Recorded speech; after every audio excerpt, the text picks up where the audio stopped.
कि इस कानून के तहत जिला स्तर और तहसील स्तर पे भुगतान पोर्टल वर्ड्स एक्ट 2019 के तहत खोले जाएं।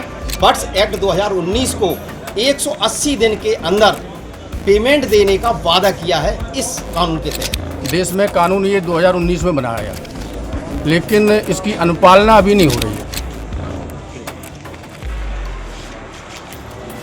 किसी भी थाने वगैरह में उनको बुला के उनसे जबरन धन वसूली का कार्य ना किया जाए। वर्ड्स एक्ट 2019 के तहत भुगतान नहीं कर देती निवेशकों का, तब तक हमारा ये आंदोलन चलता रहेगा और सरकार से ये मांग करते रहेंगे।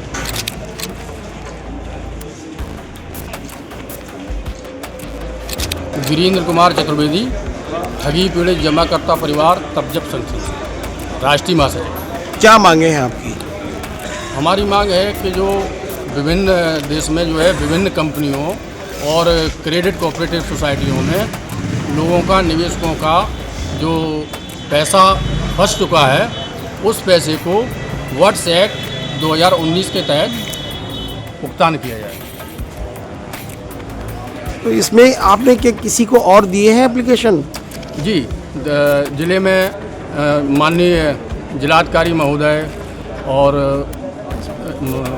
अपर साहब जो पुलिस अधीक्षक महोदय और तहसील स्तर सभी तहसीलों में। और जब आप जिले में आप दे चुके हैं तो फिर ये कौन तहसील में किसको देना चाह रहे हैं? यहाँ पे क्षेत्राधिकारी महोदय और उप जिलाधिकारी महोदय को।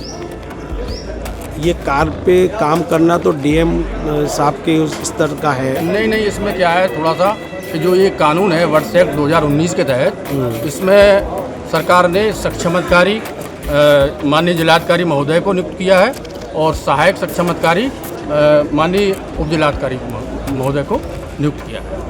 ये नारे जिस तरह के लग रहे हैं, इनका क्या मकसद है? अब नारे का साहब ये मकसद है कि देश में कानून ये 2019 में बनाया गया, लेकिन इसकी अनुपालना अभी नहीं हो रही है। और जब इसकी अनुपालना नहीं हो रही है तो उसी की हम लोग मांग कर रहे हैं कि जो लोगों का निवेशकों का पैसा फंस चुका है, और जबकि ये जो वर्ड्स एक्ट 2019 कानून है, इसमें प्रावधान है, ये संसद में पारित हुआ है कानून, और इसमें प्रावधान रखा गया है कि 180 कार्य दिवस में जमा धन का 2 से 3 गुना निवेशकों को दिया जाएगा, और वो भी सरकार के माध्यम से दिया जाएगा। लेकिन इसकी अनुपालना अभी नहीं हुई है, क्योंकि पूर्व में भी आवेदन लिए जा चुके हैं भुगतान पोर्टल खोल के। तो हम लोगों की ये मांग है कि इस कानून के तहत जिला स्तर और तहसील स्तर पे भुगतान पोर्टल वर्ड्स एक्ट 2019 के तहत खोले जाएं और लोगों का आवेदन लिए जाएं, और 180 कार्य दिवस जो कि कानून ये अधिकार देता है सारे निवेशकों को, उस कानून के तहत लोगों को भुगतान मिलेगा। ये कितने दिन से चल रहा है? क्या ये मांग आपकी कितने दिन से चल रही है? तो हमारी ये 2023 से संगठन काम कार्यरत है। नाम? मेरा नाम जहांगीर बख्श मंसूरी है जी। मैं इस संगठन का जिला अध्यक्ष हूँ। संगठन का नाम बताइए। संगठन का नाम है तबजब संगठन, जिसको कहते हैं ठगी पीड़ित जमाकर्ता परिवार। जी, अभी ये उपजिलाधिकारी के आप सामने खड़े हैं अब ऑफिस के, जी, क्या मकसद क्या है आपका? सर, मेरा मेन मकसद जो है कि जो गवर्नमेंट ने वर्ड्स कानून बनाया है, उसके तहत जो गवर्नमेंट अनुपालना नहीं कर रही है, मैं ये चाहता हूँ कि सर के माध्यम से यहाँ पर जैसे तहसील स्तर पर विंडो अगर यहाँ ओपन हो जाएंगी, जिसके कारण यहाँ की जनता वहाँ पर फार्म अपने जमा करने लगेगी, भुगतान फार्म। मैं यही चाहता हूँ कि सर के द्वारा यहाँ भुगतान फार्म जमा होने लगे, जिससे कि यहाँ जो जनता परेशान हो रही है, जिनका भुगतान नहीं हो पा रहा है, जबकि गवर्नमेंट ने वर्ड्स एक्ट 2019 को 180 दिन के अंदर पेमेंट देने का वादा किया है इस कानून के तहत। जी, आप कुछ कह रहे हैं? जी। हाँ, मैं थोड़ा सा एक बात और रह गई थी मेरी कि देश में लगभग भारत सरकार ने 3 लाख कंपनियां बंद की हैं। तो वर्तमान समय में अभी अपने ज़िले में एक LUCC नामक क्रेडिट कोऑपरेटिव सोसाइटी को भी भारत सरकार ने बंद किया है। अब जब सोसाइटी को बंद किया है तो निवेशकों का पैसा फंस चुका है उसमें, और निवेशकों का पैसा फंस गया है तो निवेशक जो है अभिकर्ता लोगों पे, यानी कि एजेंट लोगों पे एक अनावश्यक दबाव बना रहे हैं, जबकि एजेंट के पास पैसा तो है नहीं। एजेंट ने तो पैसा सोसाइटी में जमा कर रखा है, सोसाइटी को गवर्नमेंट ने बंद कर रखा है। तो इस समय क्या है कि एक मांग और भी है हमारी कि जो ऐसे निर्दोष अभिकर्ता एजेंट कहते हैं जिनको व्यवहारिक भाषा में मान लो एजेंट कह देते हैं, तो उन निर्दोष एजेंटों को किसी भी तरीके की उनको प्रताड़ित न किया जाए, किसी भी थाने वगैरह में उनको बुला के उनसे जबरन धन वसूली का कार्य ना किया जाए, क्योंकि वो वाकई में निर्दोष हैं।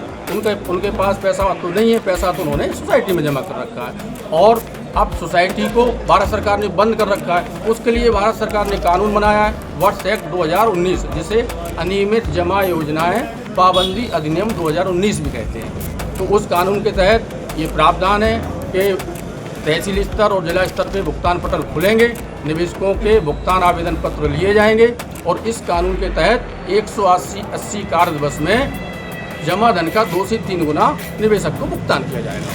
ये जो संगठन आप चला रहे हैं, इसमें अभी तक किसी को लाभ दे पाए हैं आप? अब लाभ संगठन को नहीं देना साहब, संगठन ने किसी को लाभ दिलाया? हाँ, वही उसी पे कार्य चल रहा है। अभी देखें कि बहुत जगह जैसे मेरठ रीजन में, अलीगढ़ रीजन में भुगतान पटल ओपन हो गए। मतलब अपने जनपद जालौन में अभी ओपन नहीं हुआ है, तो बहुत सारी जगह, सैकड़ों जगह भुगतान पटल खुल चुके हैं, लोगों के आवेदन लग चुके हैं, लग रहे हैं। तो उसी की मांग है कि हमारे ज़िले में भी जिला स्तर और तहसील स्तर पर भुगतान पटल खुल जाए और लोगों के निवेशकों के आवेदन लिए जाए। ये संगठन आप कब से चला रहे हैं जनपद में? संगठन ये 2023 से चल रहा है जनपद जालौन जी। और इसके जो हमारे राष्ट्रीय संयोजक और संस्थापक हैं आदरणीय मदन लाल आज़ाद साहब, तो इस समय पूरे देश में हमारा संगठन देश के 22 राज्यों में तहसील स्तर पे कार्य कर रहा है। और ये जो इस तरीके का ज्ञापन हम लोग आज ले रहे हैं, इस तरीके के ज्ञापन पूरे देश में जगह जगह तहसील स्तर पर दिए जा रहे हैं। और जब तक कि भुगतान पटल खुल के और भारत सरकार इस वर्ष एक्ट 2019 के तहत भुगतान नहीं कर देती निवेशकों का, तब तक हमारा ये आंदोलन चलता रहेगा और सरकार से ये मांग करते रहेंगे। सब्सक्राइब करें आपका अपना चैनल न्यूज़ टाइम नेशन और हर खबर सबसे पहले पाने के लिए बेल आइकॉन जरूर दबाएं। और हाँ, खबरें पसंद आ जाएं तो लाइक और शेयर करना ना भूलें।